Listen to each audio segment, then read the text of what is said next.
अस्सलाम वालेकुम दोस्तों, अज माशाअल्लाह अपने फार्म ते जनाब दोंदे खस्सी बकरां दी लाट जनाब 10 बकरे सॉरी 9 बकरां दी लाट है जी।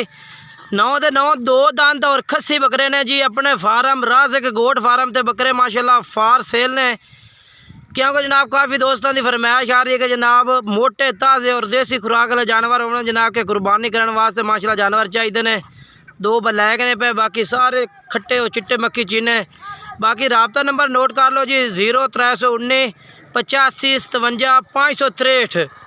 ये मेरा व्हाट्सअप कॉल नंबर है जनाब, इस तुसी करना राबता, ठीक है ना। राबता नंबर 0319 85 57 563। बाकी रेट दसते मैं पुट्ठे के हिसाब नाल जी रेट कराओ। अगर रेट कराओ जनाब तो 1,10,000 रुपये पुट्ठे का जे।